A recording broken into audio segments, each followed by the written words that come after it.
I guess we should do a roll call. Jen Reimer. Here. Wendy Franco. Here. Margaret Cosby. She's Here on phone. Okay. I'm here on the phone. Okay. Lucy Farns. Here. And Nate Teagle is running late. And Jim Monette is here. Alright. Is there any public comment? Nope. Okay, hearing none. Do we have any updates? Anything important that we need to discuss? From a winter plans, street, parks, trees? Got anything? You don't have to have anything, but. You want me to give you an update for the winter? Sure. What? Yeah. So we have a tree removal list that's being done. There's it's taking, Martin's hat is doing it, and it's 10 removals on that. Hazardous, all pretty hazardous, big oaks, and ash. Then I just put together the plant list for the springtime. I have a list here of the trees if anybody wants to see it, and that's the street front. There's 90 trees to be planted in the springtime. Is this the site summary? How much does it take? How long does it take to plant one tree? How long does it take to plant a tree? Yeah, half hour, 2 hours? 15 minutes. That's all? 15 minutes to 20 minutes. With the backyard, yeah, you got driving, so you can add a half hour if you want.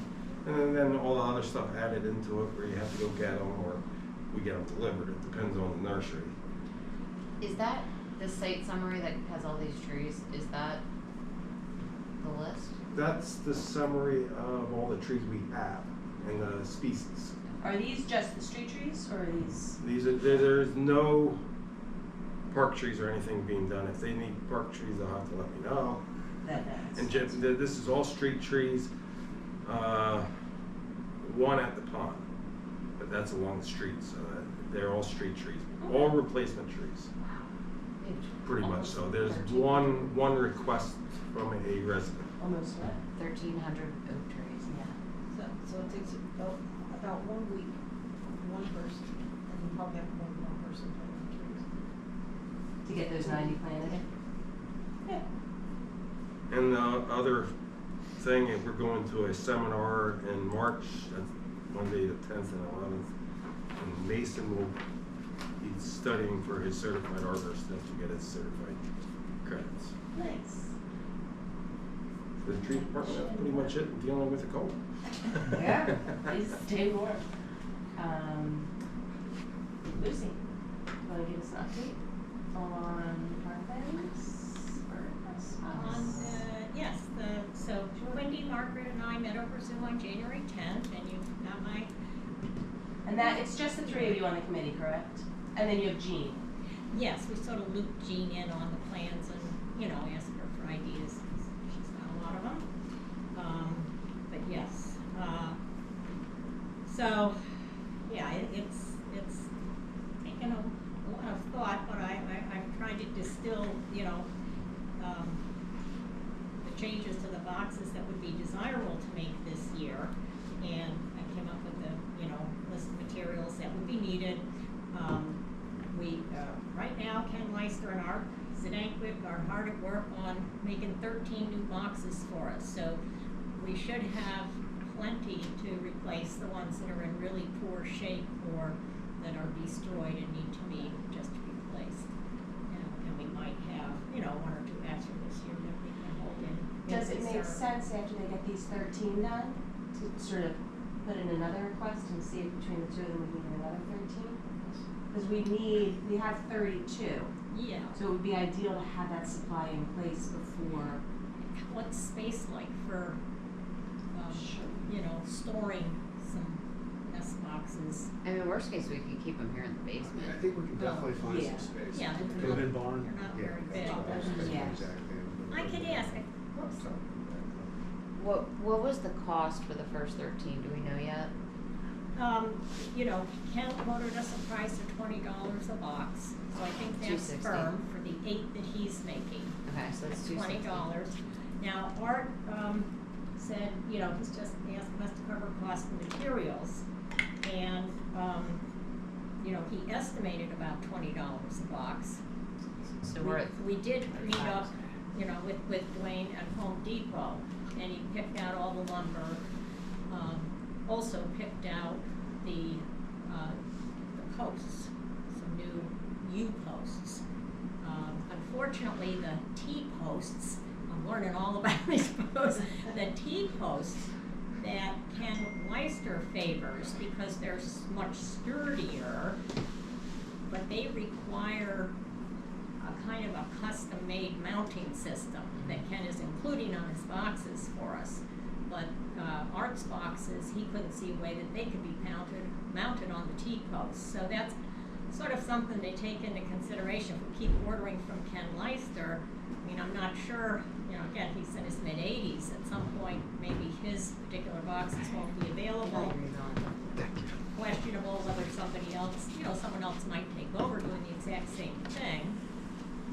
Now, even if we're talking $40 to $50, I came up with a total of 360. I'm only asking because we budgeted 600 for this year, so it sounds like Right.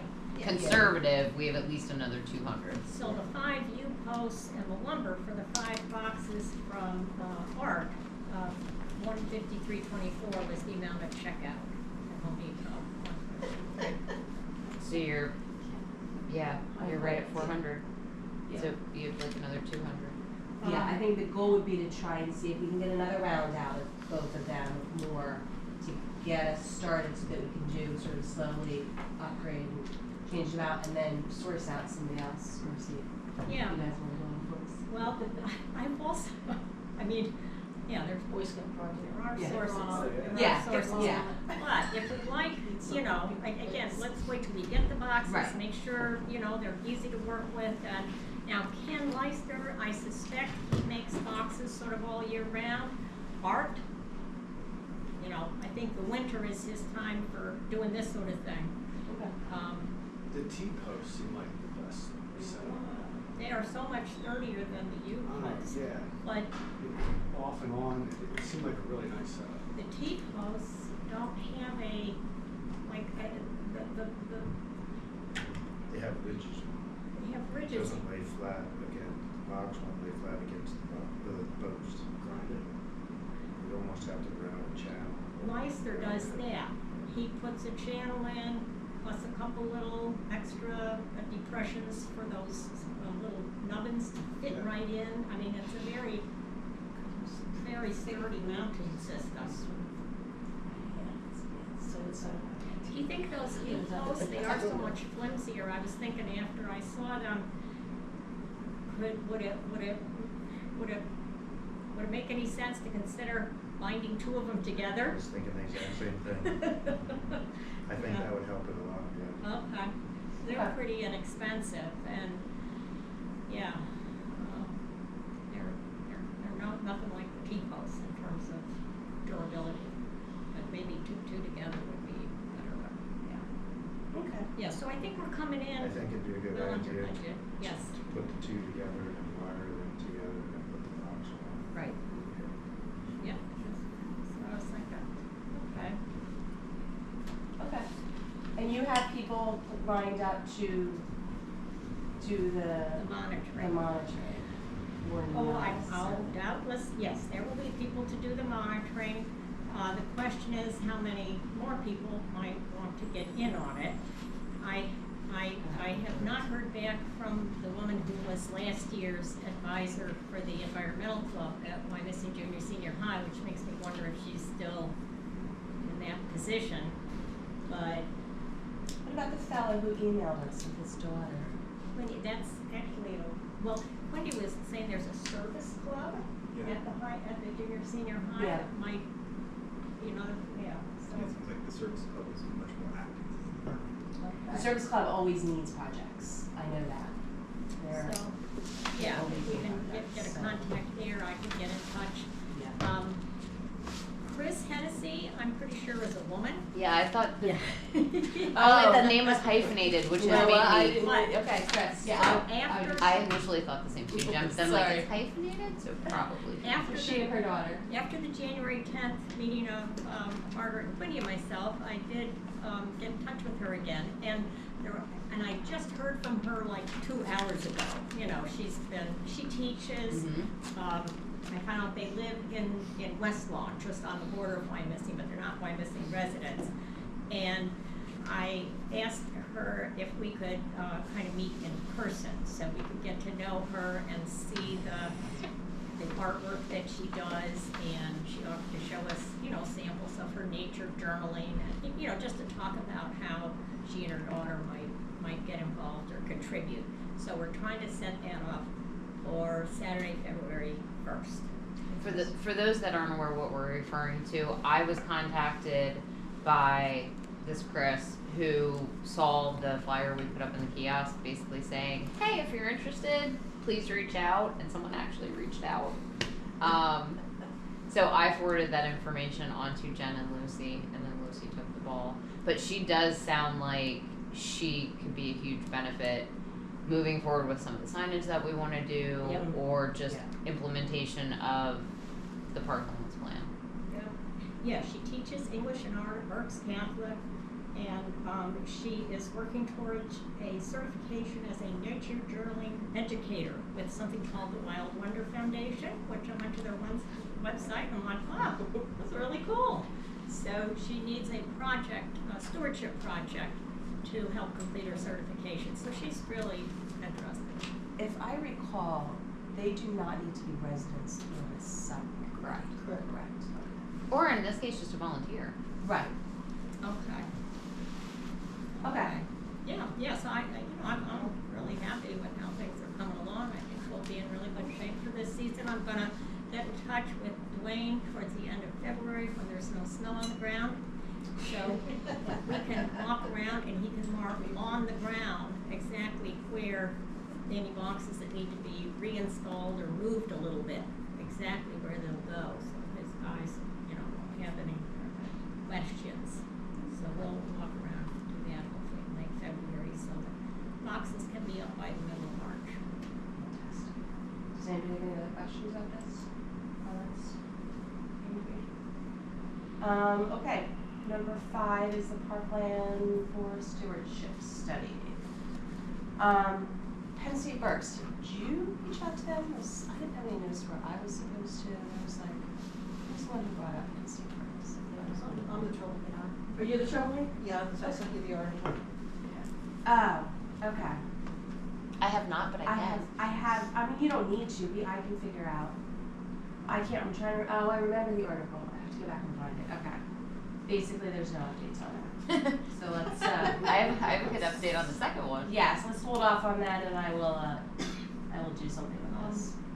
Yes. Penn State Berks, I see. Do you have a contact there? 'Cause I do. Oh, that's what we need. We need a contact there who, Dr. Brian Long. Okay. Soothing ringtone Whose ever. photo appeared in the Berks Nature magazine of the Reading Eagle today, along with mine, on Bill Urick's article about this year's Christmas bird count. But Brian, I've been friends with him for some years, working together on 2 different things, one for the Medical Society, but he's very involved with Berks Nature. He's one of their ambassadors. He has been kind of the lead organizing several initiatives with Berks Nature that have to do with combining you know, different disciplines, nature study, English, art, etc. He's a pretty amazing person. He teaches environmental science at Berks, at Penn State Berks. Okay. So if there's- yeah, I can figure that out. Okay.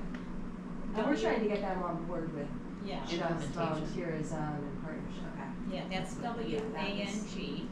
W-A-N-G. Brian Long, W-A-N-G. His wife Karen is a pediatrician who's the chief medical officer for the Berks Community Health Center. Yeah. All right. I will reach out to him. Okay. Berks Nature.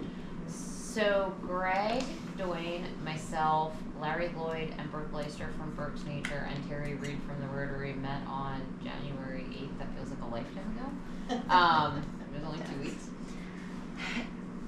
Larry's putting together a work plan. He sent me a draft of it on Friday.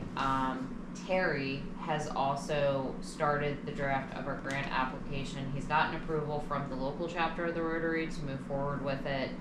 asking for 5,000 from local, 5,000 for district, for a total of 10,000. We then kind of sat there and spitballed ideas for other grant programs that we could go over. So I have an iron in the fire with our grant writer for C2P2. Some of these acronyms get very hard to continually pronounce. It's a very time-intensive grant application, but what's unique about it is you can use other grants as your matching funds, which is unusual. It's also a bigger pot of money we'd go after for, say, the stormwater management implementation for the circle on High Road and getting that redirected.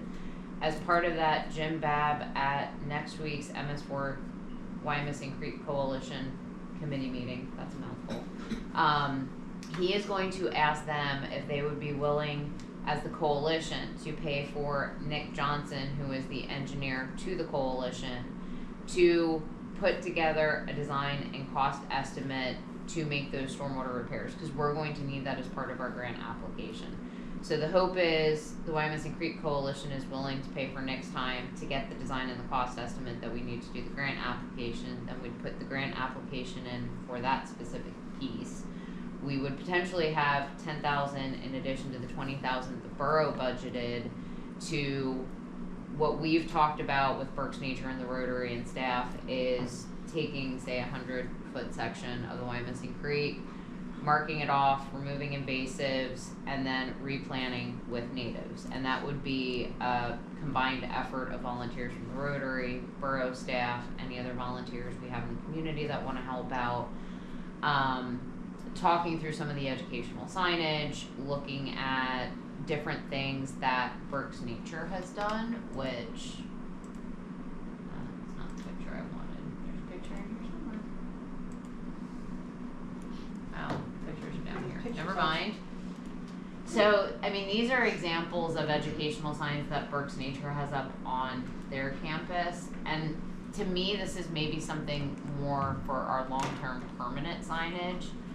We started looking at the chalkboard signs. They're not inexpensive. Like a 3x3 chalkboard sign that's rated for outdoor use is about $250 to $300, and that's not including a frame or anything to put it on. So maybe That's a bit, 3x3 is huge though. it is, but it's not, depending what you want to get on it and how visible you want it to be. Yeah, I feel like if we did, like, I'm thinking about the ones that were at. Well, it was hard to see Longwood. context I and know, size. it was hard. The one at Longwood may have been, it may have been 18 by 24. And it was enough, and it's going there temporarily, it's enough to sort of scribble a nice description like, hey, you know, under construction, tearing out invasives, just, I don't know. The point that Terry was familiar with it because he's been to Longwood as well. The point Larry made is the concern with chalkboard is if it rains, if it gets remotely humid, your message is going away. Who has nice handwriting that is going to write the message? Things like that. He's like, I'm not saying it, don't do it. He's like, I'm just pointing out food for thought. So things to keep in mind. Yeah, this was more of a paint marker on like a. Okay, let me try It searching. wasn't chalkboard, it was a paint marker on like a coated steel, Okay. basically. Where you can then take that paint marker and spray, wash it off. Okay. Let me I try. don't know that, yeah, once it's dried, it can be harder to get off. Okay.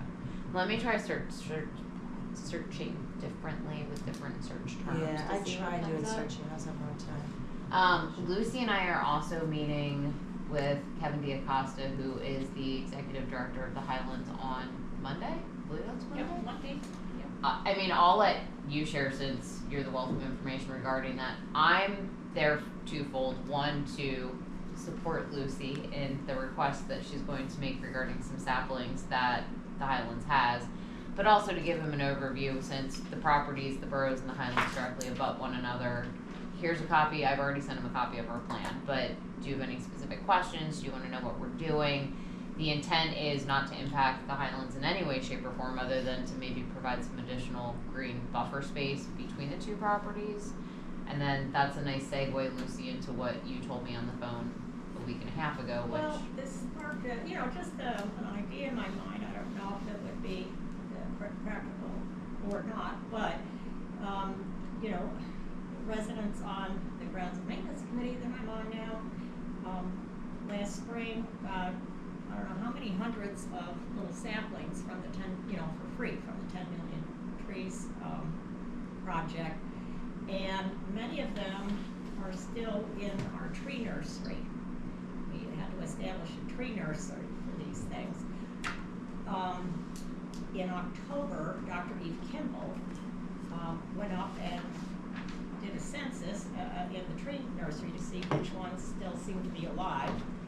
And she said total trees in the nursery 435, 281 ready to plant now. So there's quite a few of these trees that have grown to a size where, as I understand it, they really should come out of the nursery. They're going to be really difficult to transplant, I guess. Since Kevin Acosta has said he's not going to approve the addition of any more trees to our campus, the use for these trees seems to be limited to replacing ones that have died. Now, we did plant, 100, 200 very small saplings last spring on some of the slopes below some of the construction, and almost all those little trees died. They were so small, and the grounds crew, they didn't have time to water them. So we do have, use for quite a few of these trees. My thought was, well, it turns out there's still a significant number of trees sitting in the nursery that are, really should be transplanted, put somewhere permanent this year, and that we're not going to be allowed to place on our campus. Would the maintenance director and, more importantly, Kevin Acosta think it was a good idea to donate them to the borough for use in Parklands for stewardship purposes? And I sent out a message to because this was all due to the efforts of residents on the committee that the Highlands got these trees, I wanted to make sure nobody would rise up saying, oh, no, you don't, and I haven't gotten that kind of reaction at all. And at this point, I just was planning, when we meet with Kevin, to float that, as an idea with him, saying, what if, it turns out, when we see these trees start to leaf out, and we have an exact count, how many we're going to be able to replace. We have 50, 100 trees left in the tree nursery that are going to be a problem if they grow there another year.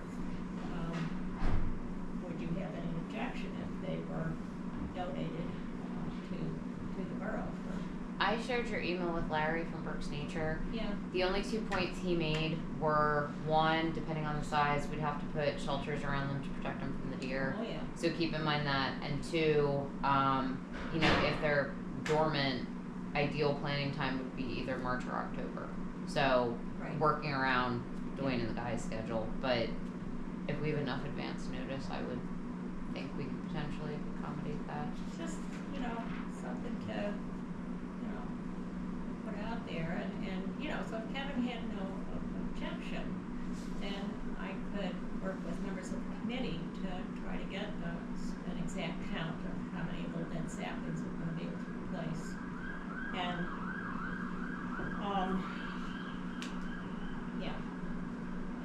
and get to you, a list of the trees that might be available to see if there are the type of trees you would want and what size they are. I think they said some of them have grown to be 2 to 3 inches in diameter now.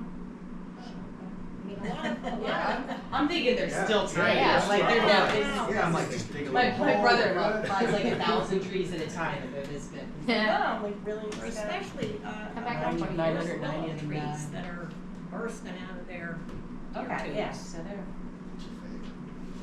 And one additional grant update that I actually just forgot about until Lucy was speaking. Larry also put me in touch with Berks County Planning Commission. They have, it's not a grant program, it's money they set aside for municipalities that want it for planting trees. You can ask for up to $4,000, there's no match requirement. So I have a Teams call I believe it's not next week, the following week, with the Berks County Planning Commission and Colleen Terry from Econ Partners, our grant writer, just in case there's any paperwork we do need to submit with a formal request. She's on board. So stay tuned, but it sounds like that's more of a formality of asking, and then they give you the money than anything. So I think between the potential 10,000 from Rotary, the 4,000 from the county, the trees potentially from the Highlands, our initial 20,000 might double and then some in a short period of time. We can actually make an impact this year. I'm sorry. We could actually make an impact this year. Yeah, and then Something that can be seen by the residents. that C2P2 grant application, you know, ideally we would submit this year, funding approved end of 25, early 26 worst case, and then we could move forward with that in 26. That would be a nice chunk out of the recommendations. What size tree would be considered optimal for projects to be in? That's a them question. That seems like a good size. What Would you caliber do we put it- normally Yes. plant? I mean, you can't dig those by hand. No. You don't, you'd have to get a spade. When you're giving me the size of the tree, are you giving height or what are you giving? Caliber. You're giving a caliber at the base? I just, you know, Little Bird said some of the trees are 2 to 3 inches in diameter now.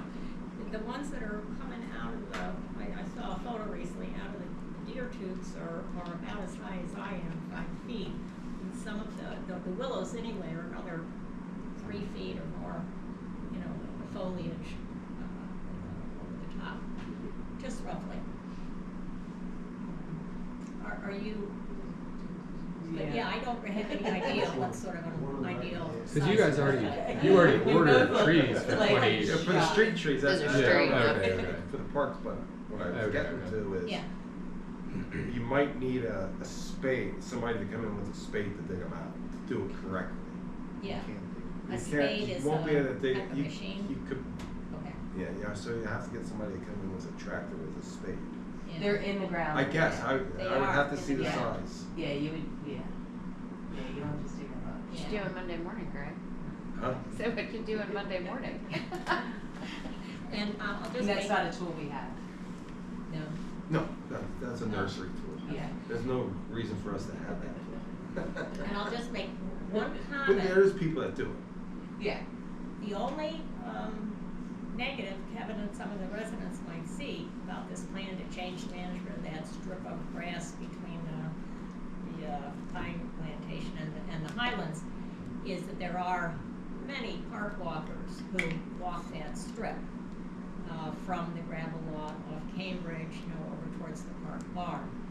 And they will keep walking there if it means, you know, just if it means coming onto the Highlands property closer and closer to those homes, they will keep walking there unless something's done to put it, you know, to prevent them from just coming onto the Highlands property. We could potentially consider at some point in the future just putting little signs, not to say no trespassing, but, you know, please be mindful of private property from this direction I on. think it would be vital to have a, yes, I have a vague idea where the property line is, but there's nothing that marks it. So, you know, people go where they want to go, I think that's likely to continue. So is the ask for there to be co-development of some kind of vegetative buffer? No, Or because I know you're the just answer like- from the Highlands Yeah. City, no. They asked, at this point, in terms of what we're doing on our own property, there's no ask, it's our property, we Yeah, do yeah. what we want. It sounds like, in my interpretation of the study, is not to plant a delineated line of trees that you have to go closer to the Highlands, it would be to intersperse them to overall cut down on maintenance for the Parks Department, that they don't have to go through there with the mower as frequently. Yeah, yeah. So I think we could do that mindfully, that there's still a walking path, but it's adding that extra landscape buffer. Yeah. That would be, Yeah. yeah, that would be important, I think, to. And that to me is also part of the forestry plan, that is part of what Larry's working on as part of the work plan. There's a lot of plans. And another, tell me if I'm wrong, but another sort of argument in favor of the tree planting right in that area has, well, that might be considered a benefit to the Highlands. At some point, I would and I think have so. no idea when, you know, the pine plantation there, those trees are gonna pretty much near this, about the same time, near the end of their natural lifespan. Yes. And I know there were some suggestions made for, you know, starting to intersperse some younger trees there now, so we won't be left with a big hole in the park. But, you know, if the trees that are planted on this strip, you know, have time to grow up, then whatever's happening in the pine forest will have a little bit less effect on the view from the highlands. Yes. You know, but does anybody have an idea when those pines might be starting to die off? Looking at you, tree park people. You're asking about when the pines are gonna die off? Somewhat. Yeah. Yeah. Pines will live 200 to 400 years. Okay. Oh, That, good. Good. Those are planted in the 80s? They're gonna outlive us. Oh, good. All right. I won't worry about it either. Yeah, there you go. As long as there's no disease on it, I mean, Yeah. Understood. I guess there's a cost factor into if these trees do become available, these free trees become available to us. There's Sounds like a for bigger transportation and cost removal. Yeah. factor, yeah, to have them dug out. Yeah, and if you have a less expensive alternative, you know, Yeah. or Let's maybe. see where the meeting goes and Yeah. let's see what these Okay. guys want. Figure it out. Okay. Do we have anything else on that? No? Any questions on that? Are we leaving the stewardship plan implementation for the agenda? Because Yeah. is anything else? I mean, have we covered all the steps that are planned for this year? No. Oh, okay. But I think part of that I think we're working with the $20,000 budget we have, which Yes. is small. Yes. And whatever additional funding we can get. I mean, at this point, until we have that finalized work plan from Berks Nature, we really shouldn't be doing anything because Right. that's going to spell out the steps for implementation and what to focus on first. And priorities. Which then we're also going to have to rank by cost and what we Right. can do. And if we can get this Rotary grant, I think one of it would be to do this right here, buffer, would be a great Yeah. start Yeah. to show the community, like, these are here, but they're invasive, and we're replacing them, and we have to have plant material here to Yeah. support the banks and blah, blah, blah. Yeah. Larry said part of that too could be educational and, you know, say we're taking down honeysuckle. Did you know this is invasive? Because a lot of people just think it smells good. Yeah. And then whatever native plants are being planted there, also do an educational component as to, did you know this is what this is and this is what it does and why it's needed. Right. When that work plan is received, can you share it with members of the commission? I would expect at the next meeting, like I said, he sent me a draft on Friday, but it wasn't finalized. I would expect at the next meeting in March.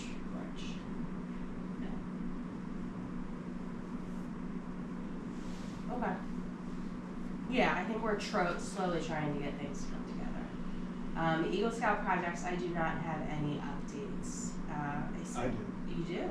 For the gazebo, Yeah. I met with Jamie, he had a plan of how he was gonna renovate it. Okay. Replace the post and add supports. And his mentor was there, we went over it, we all agree on the plan. But it's gonna be, springtime, Oh, okay. so I'll have something for March. It's not a 6-degree weather kind of day. He just wasn't doing it. Okay, so you've got a kid on it. Yep. Fantastic. Do you know if this is the same kid that Steve Berner knew? Yes, I believe it is. Okay. Yeah. I'll email him again then. So I'm just checking in with him to see. All right. Do we have other Eagle Scout opportunities? Because I feel like Ron's got an Eagle Scout. He can't put up a fence, so we were talking about trying to give him a project. What were we just talking about?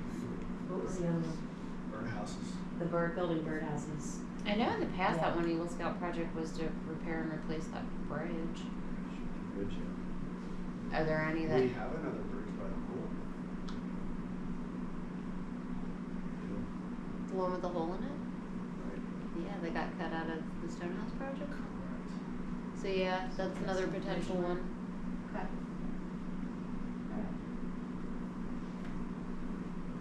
All right.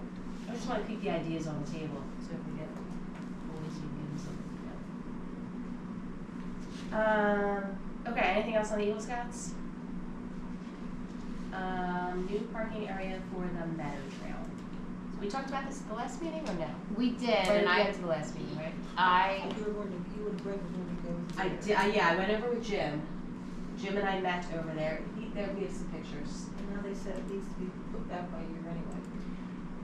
Yeah, so I mentioned in Yeah. infrastructure yesterday, our sewer line project is going to come through there, as well as that's gonna be the laydown area this year.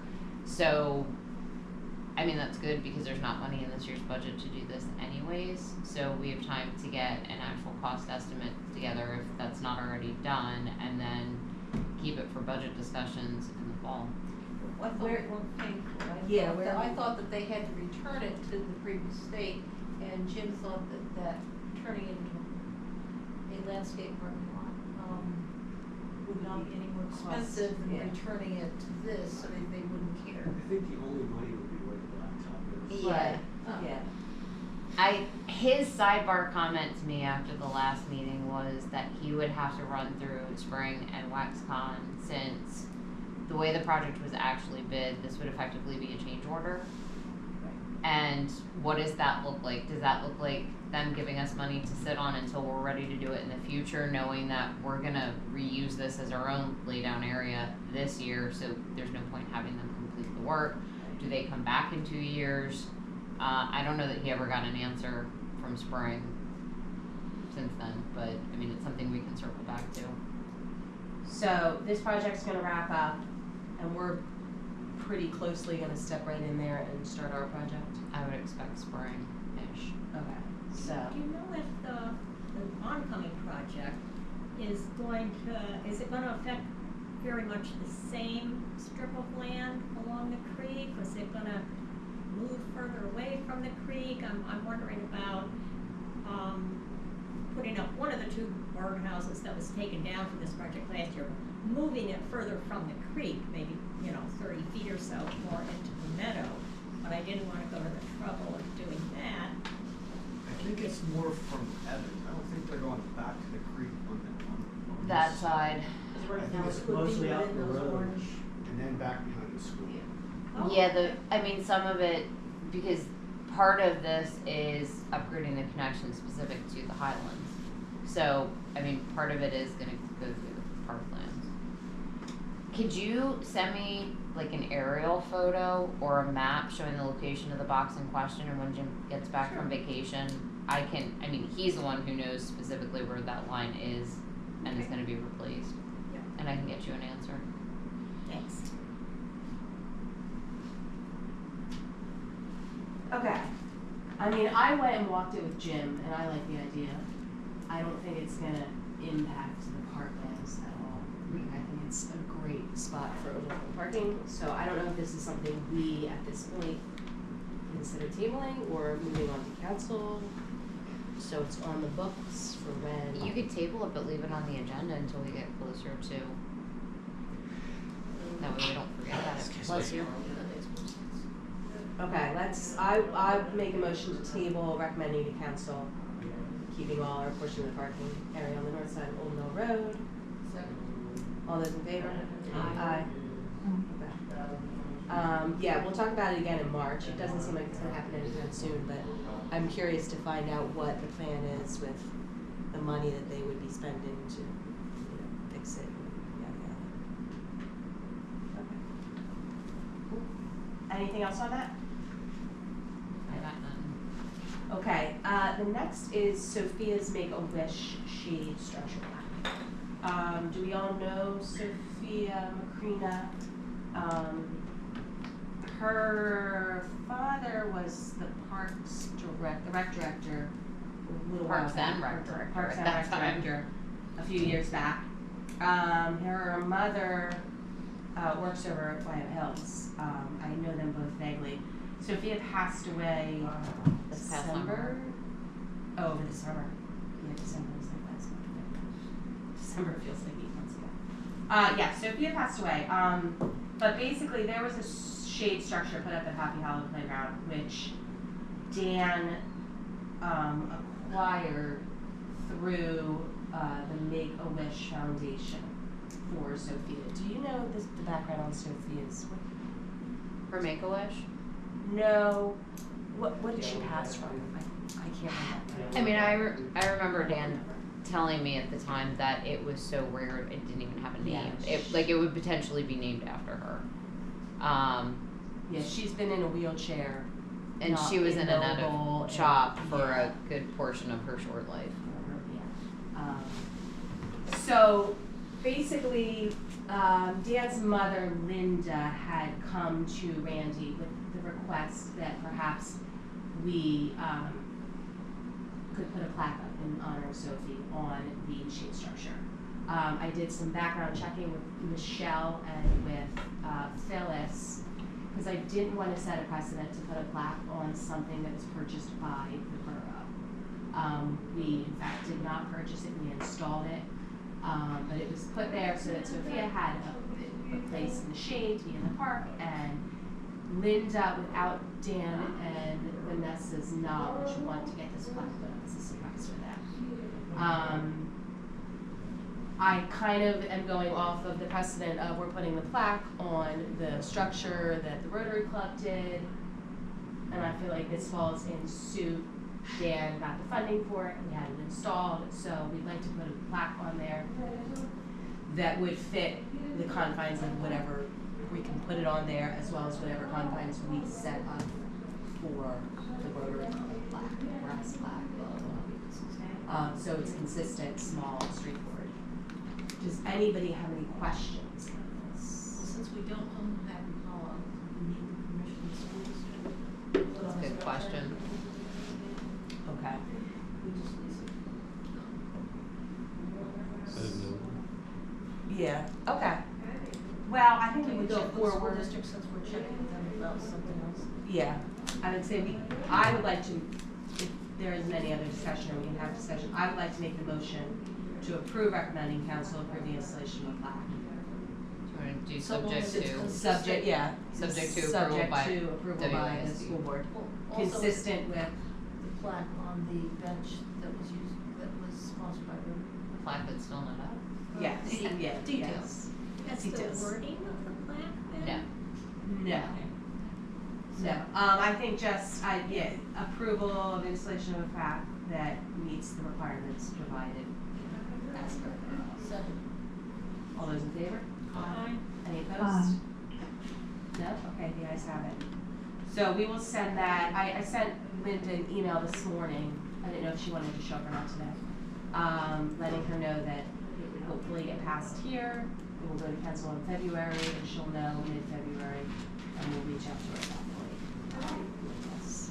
But I think it will be greatly appreciated by a lot of the families in the area.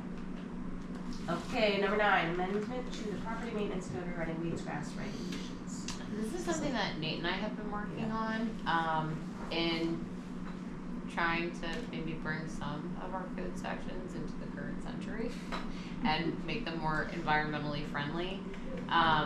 You were provided with the current property maintenance code in the language that's under weeds and grass currently, which is what I have up on the screen. You can see the, pretty limited definition of weeds, and then after one actual meeting with me and a host of very, very good documents that he gave me to reference and kind of, no pun intended, weed through, I put together draft language for an amendment that would next need to go to the infrastructure committee for then a recommendation to council. But this is much more, I think in my opinion, environmentally friendly towards a property owner that wants to plant something that is actually a native but would currently be considered a weed and could help with pollinating. Do you have anything you want to add? Yeah, I mean the main thing is just kind of like taking out some of like the definitions of weeds that like include like native plants that are previously listed. Like milkweed was banned from being grown, which is wild. But and then additionally just like clarifying language around like what is a cultivated space versus an unmowed lawn. You know, clarifying that like grasses that are intentionally planted and let go to seed is different than a turf grass area, and defining like what a turf grass area is versus a cultivated area. And the reference materials are put together by national nonprofits that like try and are trying to like help municipalities develop language that like clarifies these kinds of distinctions, so people who like want a more naturalistic landscape don't feel like doing so risks being cited for, you know, weed ordinances when all of the plants that are in that space are native, not noxious weeds as defined by the DCNR, and you know, are there for aesthetic and wildlife purposes. You made a good point too. I like that this draft language includes, shall not include any plant identified by any applicable government agency as a noxious weed, meaning that can't be included as a naturalistic or managed plant, but our current definition of what a weed is does not specifically call out any noxious weed as identified by any governmental agency. And I mean, clearly those things can change anytime you have a new species introduced that wasn't previously here. So from a code enforcement standpoint, it actually gives us a lot more leverage and leeway when dealing with noxious weeds to remove them, versus, again, native plants that someone who doesn't necessarily know what a native plant is may look at and just be like, well, it's a weed, get rid of it. Can we consider bamboo a noxious weed? I'm pretty sure DCNR has it on their list. Do you know? Yeah, I mean that's I do. like I the have a main resident thing like that. freaking out. But keep in mind, once an ordinance is adopted moving forward, you can enforce it. If there's a property that currently has bamboo on it, we can't go and say, hey, you now need to remove this. Yeah. But I mean, I think that that's like the only thing that, you know, like people have English ivy and euonymus and honeysuckle and things that, you know, these things that are There. noxious weeds And established. and are established on their property. So like, I don't think people are going to go after, like, target houses that have English ivy in their front yard and say, hey, borough, you need to come make this person take out their English ivy. Well, and But- again, that would be a conversation Yeah, with code yeah. enforcement and the complainant that clearly that is established, that did not grow Yeah, overnight. yeah. Therefore, we can't enforce something Right. against an existing condition. It's only new growth going forward. Yeah, yeah. Oh, okay, I got you. Yeah. Yeah, that clarifies that. That was my only thing of like, Well, then, gosh, are we gonna have a vigilante? should you then prohibit people from planting things instead of adding them? Because that addresses the tense problem. We never have before. I'm not saying that's the right or wrong approach, but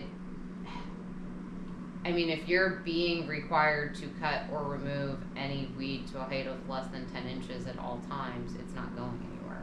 I mean, I have multiple gardens in my backyard and I don't always check on them as frequently as possible. So sometimes I go out a week later and I'm like, where did that come from? And it's already 2 feet tall.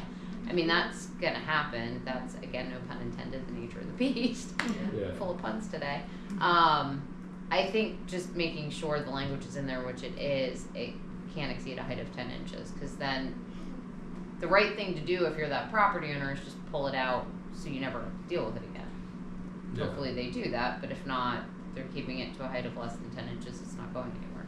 And I think like from the point of the, you know, there's some lag, you know, between DCNR and like what is actually banned for sale in Pennsylvania in their list, but like, you know, you can't buy euonymus as of the fall of 2024 anymore. You know, like you can't buy barberry as of the fall of 2024 anymore. And so like these plants that are actually on the DCNR's list are legally prohibited, or at least moving towards, if not already legally prohibited, that people can't add them in new, short of like digging up a volunteer from somebody else's property or like, you know, so I think that Okay. ameliorates some of that. Like, Yeah. risk of people introducing these things No. in a cultivated way, but yeah. I think you and I had talked with Michelle about no mow May. No. We talked about that too. Yeah, I don't but- like no mow May. Okay. I don't like no mow May. Alright. When Nate, if when some of the other Nate and I people wanna talk met, about the it. point was instead of doing something like that where people's yards potentially grow to a height of 4 feet and look horrible, Mhm. why not encourage the use of natives, control what actual weeds are, and go from there? Well, this is also, it's consistent with the motion behind no mow May, where people, Yeah. different animals and insects and other things can grow Yes. because. Thanks. Looks good. Hasn't passed the solicitor test yet, but we'll get there next. We So have the- to make, okay. Yeah.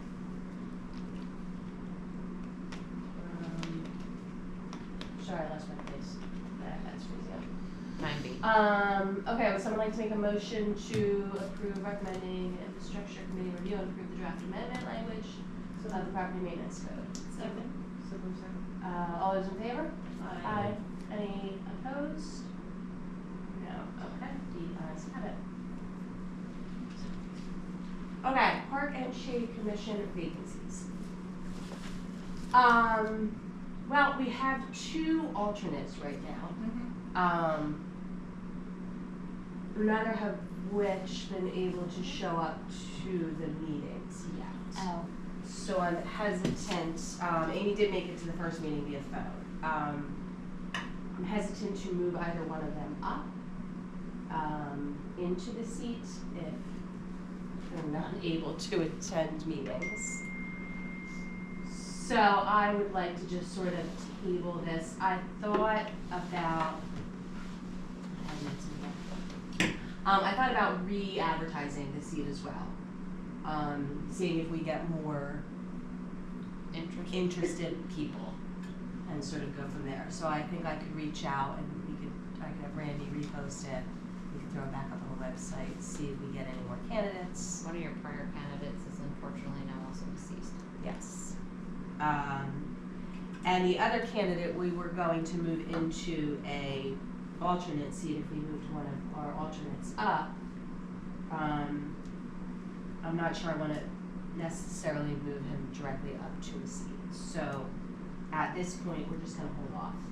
And I will get advertisement out. We'll try and get that on the website. See if we get any more people. And I will talk to Amy and Brandon and see what their intentions are. See if we get them to show up since it's here. 5? 5 times a year, I don't know. Just take a couple wins. Okay, the next thing would be the subcommittees. So we have one subcommittee basically formed and rolling, which is our Berks committee. Headed up by Lucy, comprised of Lucy, Kindy, Margaret, and Jean. I would like to kind of, and I'm open discussion here, like, please. I was thinking possibly an education subcommittee and an outreach subcommittee. Education subcommittee could work on the newsletter, kiosk information, stuff like that, in addition to, expanding out and getting educational material, et cetera, work with Randy, getting it on social media, yada yada. And my outreach, I was thinking more would be an organizational group to get hands-on volunteers for specific events, or for Earth Day, or for spring cleaning. As far as subcommittees, this is kind of a new venture for the borough. The subcommittees cannot have more than 3. If we have 7 members, do my alternates count? They don't as so. We have 6 Technically, yes, members because they now. could fill in as a voting member. Right, because we only have 6 members now, but we have 3 on. So you can't have a quorum. Yes. We can't have a quorum, right? So basically, your subcommittees can include up to 3 members of our commission. as well as anyone else we'd like involved in the community. They can be residents, they can be non-residents, doesn't matter. And then the chair of that subcommittee would be one of the people on this committee. I'm assuming Lucy is taking the chair role of the Bird Box committee. So we would need a chair that would sort of organize a sub-meeting with them, albeit it could be regularly, it could be irregularly, depending on the situation at hand, and that person would organize the meeting and then report back to the committee at our next, to the commission at our next meeting. So does anybody have any ideas about sort of what I threw out? Do we like these committees? Am I missing something? Am I overthinking this? Work with me here. I mean, I know, like, there'd been some mention of an EAC.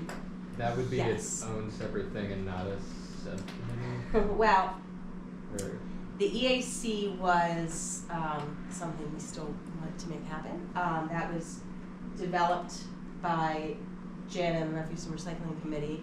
We brought it to fruition and took it to council, and it unfortunately did not pass. It was we were turned down. So the only way we can get, and we would like a separate EAC. The only way we can get an EAC back on the table is if one of the members of council who said no has changed their mind and is willing to bring it back to the table. gotcha. What if you did a We're subcommittee? working on them. So we're working on them, yeah. Okay. So we're, yeah. In terms of an EAC in particular, they have their own set of guidelines as Okay. to how many, there's a lot of state guidelines for that, how many members they can have, the specific things they sort of need to do, and et cetera, et cetera. So in the interim, I think we're just looking at education from a Parkland standpoint, a home garden standpoint, such and such. But couldn't you just do an environmental subcommittee? We could. That, like, would involve the refuse and recycling and members from this committee? No, No, that we don't wouldn't work. wanna. I mean, I would wash. think you could focus. I mean, two of the members on the Refuse and Recycling Committee are sitting Yeah, right here, yeah. so. You could focus the environmental subcommittee of the Park and Shade Commission more on how could we be better environmental stewards in the parklands. I think that's, Yeah. limited to, because the EAC had a broader, we aspired to something broader Mm. within the community, but also with the borough outside of the Parklands we're doing.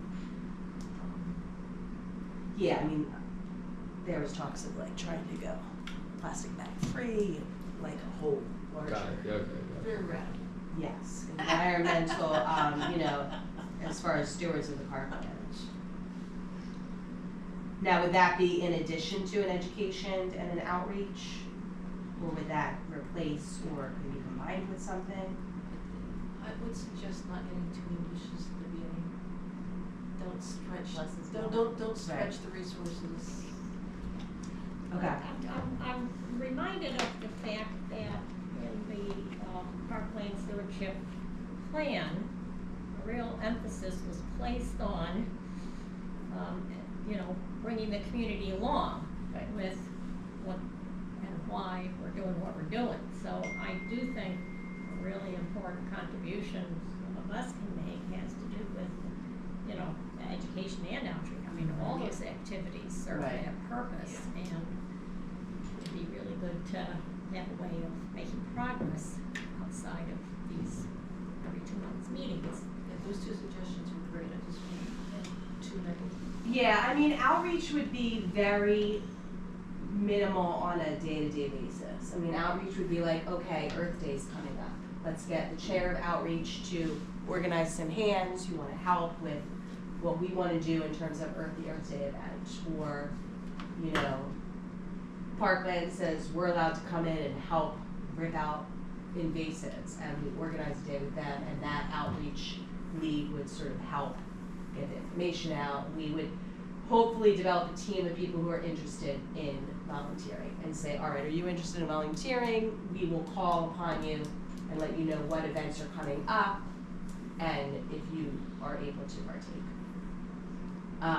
So I don't know that that's like a huge burden on anybody in particular. Education, I really was for the most part thinking back to when we did the newsletter in the fall, which I would do we have a deadline for if we wanted to write something in the spring? Can we write something in the spring? First. So like a month. Okay. I would really like to get something in the newsletter again. Something that I had seen, I can't remember where I saw it, was kind of a leave the garden alone, wait until temperatures hit 50 degrees before you start ripping out all the old stuff to protect the pollinators that are living and the stems and the thrush and everything. I don't know. I mean, whatever we can do to get a correlation between the natives and the work we're doing in the Parklands to the homeowner in their garden. Keep in mind though too, now that we have a dedicated communications director, there's nothing to be said that if that education committee comes up with a monthly post they want on the borough's website Right. and social media, have at it. I would love that. That would be the goal. It's like I have the newsletter, kiosk information, work with Randy written as my sort of quick bullet points for this sort of education. They also be identifying what signs should be going up and. I don't, well, that's questionable. I think that really has to do with working with whatever the plan is and the grants and yes and no. I think they might be able to come up with some ideas. Maybe whoever's leading that or who's working on that wants to sit in on, get updates, come to, I don't know. Like, this is all new to me too. So we're just trying to figure out how to get more people involved and get more, this is the committee that's really able to take off. I've sat on this committee for quite a few years prior to being on council, and it didn't go anywhere for a long time. Just the fact you're actually still talking about your plan 2 months after you approved it and, okay, how do we implement this? Yes. It's quorum at a meeting. Forgot about that. Can you imagine if you were still meeting quarterly? Yeah, But yeah, they couldn't even do that. we have so much potential that I wanna make sure we're getting as many people on board. So I would say with that, I'm happy to have more discussion, please, but I think if we try an education and outreach and an environmental and our bird box, does that sound like 4 viable sort of subcommittees? Does it sound like too much? Does it? I think for the time being, the environmental one seems like a little aloof in terms of what Yeah. that would actually be doing. I hear you. I think the education is almost more communication than putting on workshops and that kind of thing at this point. Right. But I don't know where I'm going with that. Could But education yeah. include, now I unfortunately was out of town so much in the fall, I never got in on any of those wonderful walks in the park, the fall walks in the park. Might there be an opportunity for us to work with whoever is planning those? Yes, That's- Randy's planning those, and I Okay. think this education will this sort of education subgenre, subcommittee would be able to work with Randy a lot. He's doing a lot of little things in the park, the stargazing and the walks. Right. And so, that committee can get on board with him and, Yep. expand the conversation in the walks and sort of Yeah. build upon these events that he's making happen. I mean, I really enjoyed, working through the newsletter in the fall and Yeah. I'd be happy to get involved in the subcommittee doing Okay, communications and stuff. okay. I'll be on that as long as you're chairing it. I All can do it. right. Excuse me, I Margaret, thought you are could you be still chair for with that us, one. and do you I like have it. an, I like writing. Yeah. do you have an interest and ability to get involved in one of the, the outreach or the hands-on volunteer? I am still here, and I'm thinking, I thought too, just with the, Bird Box committee subcommittee, that we're gonna be doing some of that within our committee as well. True. Yeah, Excellent. So I don't know that I would wanna stretch myself any further, but I'd certainly, if there's specific, things going on, I might be, might be able to help, but yeah, I think right now, see how it goes with the Bird Box committee, Right. and what we end up with there. And we might be able to use some of the resources as we're learning and reaching out. We can use the same resources for other activities, I'm hoping. Good thinking, yeah, Yeah. I like that thinking. And keep in mind, we don't need more than one person really from the committee on this subcommittee. Right, And we can, right. so So we my can always mind is reach out. working that way too. I'm thinking about my neighbors. Yeah, like, I can try and come up with, and maybe I can, you like writing, come up with just a good solid description of sort of each of the subcommittees Okay. and what we're looking for, and getting that information also out to the community and say, are you interested in the Parklands? Are you interested in environmental? Like, do you want to be a part of this? You know, let us know, and trying to get more people involved. I do sense that there's kind of a general interest out there, but I think people respond better if there are more specific projects. Yeah. Yeah, so we'd have details on the projects of the subcommittees. And then we could also look for a general volunteer, which would be that outreach, like, hey, are you interested? Do you have a day here and there? Do you want to be added to the list for an email blast of this, we need help on this day for this type of thing? Yeah. So we can create that, yeah. I think having somebody that can take point on outreach and volunteer stuff would be big. You know, I Yeah. don't know exactly who that would be, but like, it can be a lot to like make those connections and wrangle people and send out Yeah. those emails that. My hope is that we can get Mary Ann Reardon on that subcommittee, because she's very good at wrangling people. And I'd be happy to chair that if I can get her on board to be my go-getter, unless somebody else wants to, absolutely. But we don't have to make those decisions today. I just wanted to get a better grasp of what these committees are, what we want to do, get them formulated, and then we can really determine what's what. But we have 2 chairs already for 2 of them. Your Okay. suggestions are great. Yeah, okay. Is there anything else anybody has on that? Okay, I would like to make a motion then to approve the formation of the 3 subcommittees, the Bird Box, Outreach, and Education, as discussed by our commission today. Second.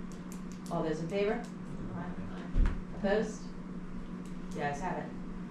And we can always come back later if we get enough people and start expanding the girth and breadth of the actual subcommittee, or adding more and such. Okay. That's all we have. Does anybody have anything else? Yeah, disregard the moving the date or time of the next Yeah, meeting due to I saw Thanksgiving. that. We forgot to take it off the agenda. So we're good. Thanksgiving's good. Okay. Then with that, I will make a motion to adjourn. Yeah, no, go ahead. Who plans the Earth Day, any Earth Day? Randy's. That's the rec board. The rec board does a lot of the planning of all of those events, Okay. Randy and the rec board. But then groups participate, for example, Russian Sure. Recycling at a table with Right. games and quizzes and anybody can do something like that. Like Bird Box. The bird, yeah, we can absolutely set up a Only I table with the wasn't bird gonna box be in committee. Texas. We can get a table set up for the outreach committee, yeah. So we want to get all this established so we know for April Yeah, what kind of tables and information we're going to have. Okay. All right, thank you very much, everybody.